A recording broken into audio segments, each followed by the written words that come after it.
السلام عليكم، مرحبا بكم مع وصفات وليد. اليوم ان شاء الله راح نديرو خبز رولي بالفرماج. يعني الخبز تاعنا اليوم راح يكون مالح محشي بالفرماج.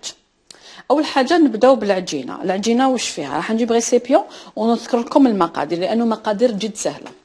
اذا هنا راح ندير ريسيبيون امامي.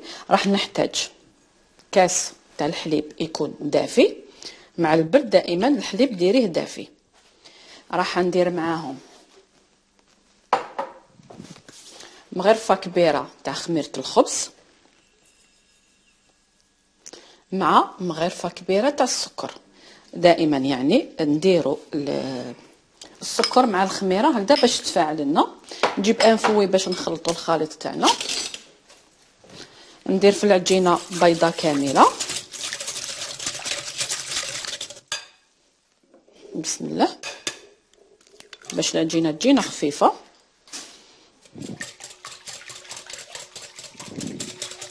راح نجيب الكاس اللي درنا فيه الحليب باش نقيس فيه الزيت.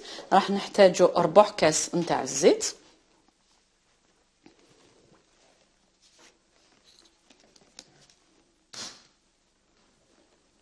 اذا نفس الكاس اللي درت فيه الحليب نديرو ربع كاس نتاع الزيت. رايحه تكون كافيه. ندير هذاك ربع كاس تاع الزيت. اليوم انا حنسم بما انه العجينه راح نديروها يعني مالحه ونحشوها بالفرماج. راح نتبلها يعني بتوابل ميكس توابل الدجاج. راح ندير كيس واحد، نجيب مقص فقط باش نقطع. ندير في العجينه كيس واحد، نزيدهم لهنا ونديروا حسابنا انه فيه كميه تاع الملح. راح نزيد الملح لكن ما نزيدش بزاف الملح. اذا ندير كميه نتاع الملح في العجينه وندير حساب اني درت هذاك الكيس فيه شويه تاع الملح.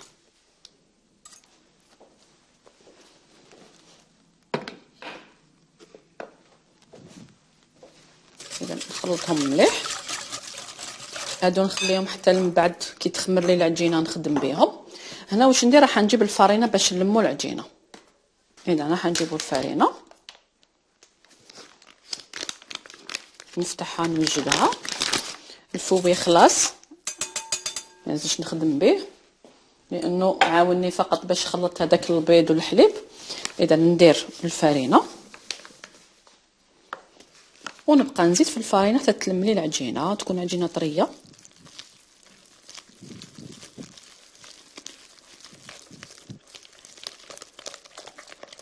اذا نبقى نزيد حتى تلم لي.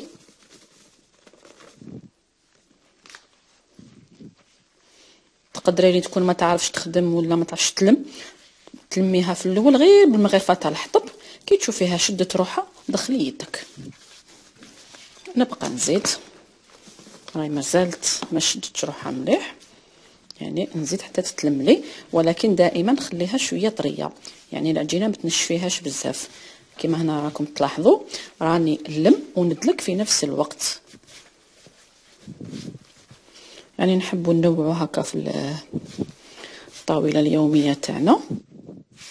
نحطوا خبز هكذا يكون بنين، نرافقوه مع شريبه ولا مع انسوب. اذا نلموا العجينه مليح. لاحظوا القوام تاعها يكون شويه يتلصق. نلم وندلك.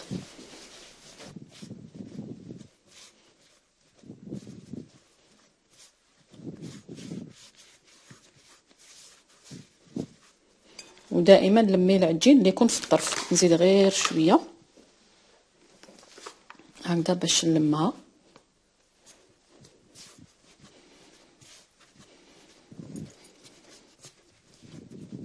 وندلكها. نلم وندلك الفرينه، نعطيها الراحه فقط كانما دلكتيها. اذا هنا بعد ما لميتها نجيب شويه تاع الزيت فقط. اذا نحي هاد العجين الزياده في يدي. ندير شويه زيت في يدي باش نلمها.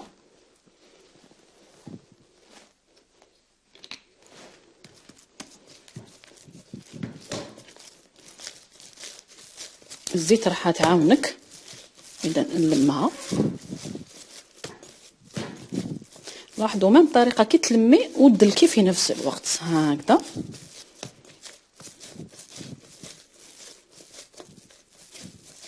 اذا هنا انا كملنا مع العجينه، نغسل يدي.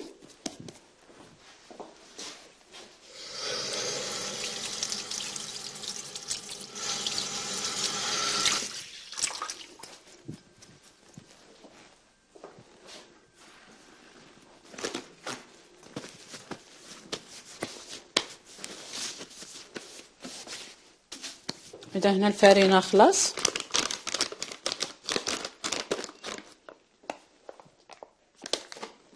نجيب فيلم ولا كيس بلاستيكي باش نغطوا العجينه.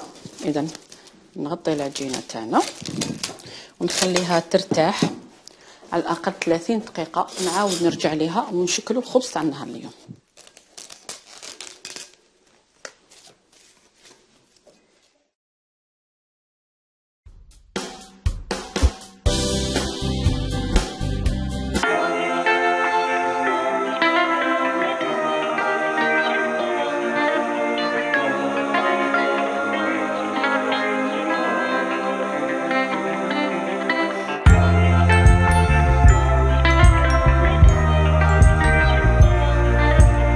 خمرت العجينه وضاعفت الحجم نتاعها. اذا ها هي معنا.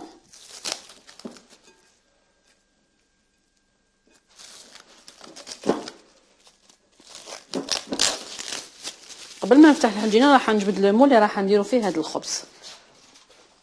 اليوم انا خيرت هذا المول ندير فيه مولا كيك، لكن يكون طويل شويه ماشي هذاك الصغير. يعني في المول كيك كاين الصغير وكاين الكبير، في هذه الوصفه راح نديرو الكبير. اذا نحط المول منا. هذا السانج راح نزينوه في الاخير مع البيض، والفرماج راح نحشو به الخبز. اذا راح نجيب الفرينه باش نغبر لو بلون دو طرافاي ونخلي العجينه. اذا ندير كميه تاع الفرينه، نجيب هذيك العجينه نرفدها فقط. شوفوا هكذا. نجيب حلال ونفتحها على شكل مستطيل.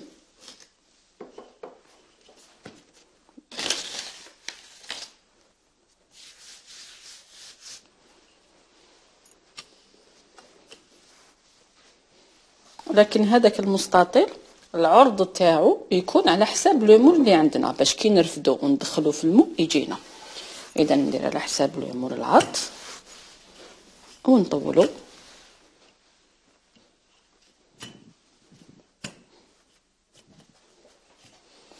نخدمو غير بالعقل. نفتح العجينه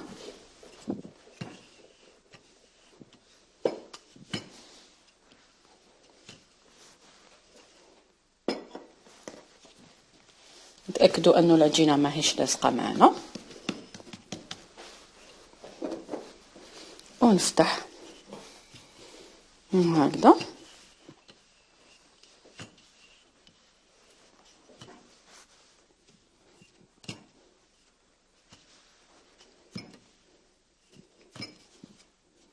اذا ها هي العجينه معنا، فتحتها تكون شويه رقيقه.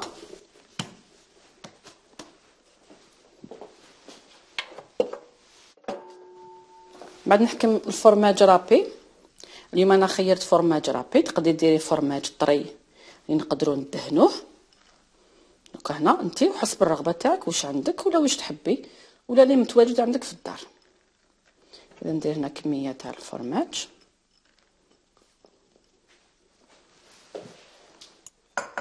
نمشيها كامله.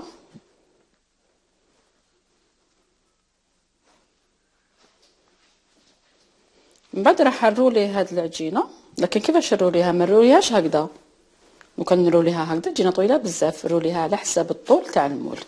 اذا بهذه الطريقه العكس نرولو هذيك العجينه كامله. والفرماج راهو لداخل. اذا نغلق هذاك الخبز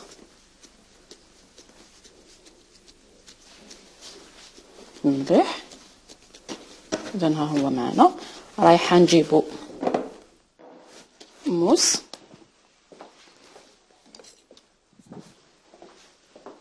ونقطعو على 2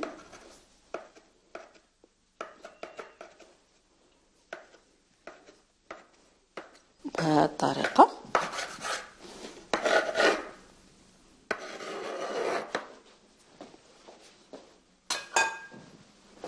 من بعد نحكمو ندورو هكذا للفوق، نحكمو لهنا ونضفرو بهذه الطريقه. نرفدو ونديرو مباشره في المول، نرفدوه غير بالعقل ونحطوه في المول اللي عندي. يعني الشكل تاعو يجي بزاف شباب كيعاود يخمر ويطيب. نقي فقط لو بلون دو طرافاي اللي عندي.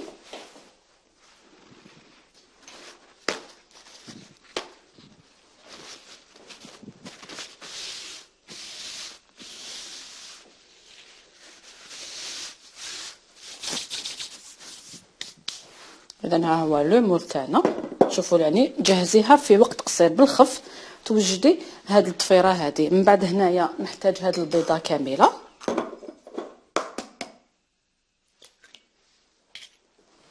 نجيب فرشيطه وبانسو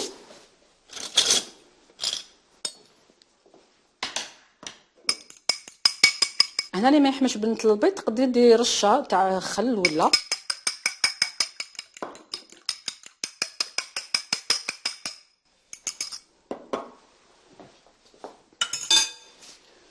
من بعد ندهن الوجه تاع الخبز تاعنا. والمول دهنتو بالزبده. مليح هذا المول تاع الزجاج. فاش مليح؟ لانه الخبز كي يبدا يطيب راح تشوفيه اسكو تحمر لك من التحت ولا ما تحمرش، ويجي ملموم. يعني كي تقطعي هكذا شرائح يجي شباب في التقديم. اذا ندهنو هكذا بالبيض. هذاك الفرماج يزيد يذوب ويعطينا شكل بزاف شباب للخبز.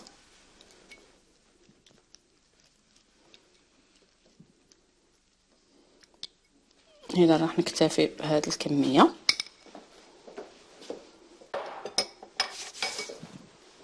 راح ندلو شويه تاع السانوج. انا حبيت نزينو بالسانوج ويبقى التزيين اختياري. يعني ندير هكذا شويه ونزيد شويه منه، يعني على حسب الطفاير اللي عندي بهذه الطريقه. بدا هنا واش ندير؟ الخبز تاعي راح نخليه يعاود يخمر. لازم نخليه على الاقل 20 دقيقه يطلع يتخمر لي. ندخلو الفرن على 180 درجه. الفرن ما لازمش يكون سخون بزاف. علاش؟ لانه الخبز شويه خشن. نخليه حتى يطيب يتحمر. تشوفيه يتحمر من التحت الشعيلو من الفوق ياخذ هذيك التحميره. نخرجوه ونشوفوا الخبز تاعنا اليوم واجد معنا.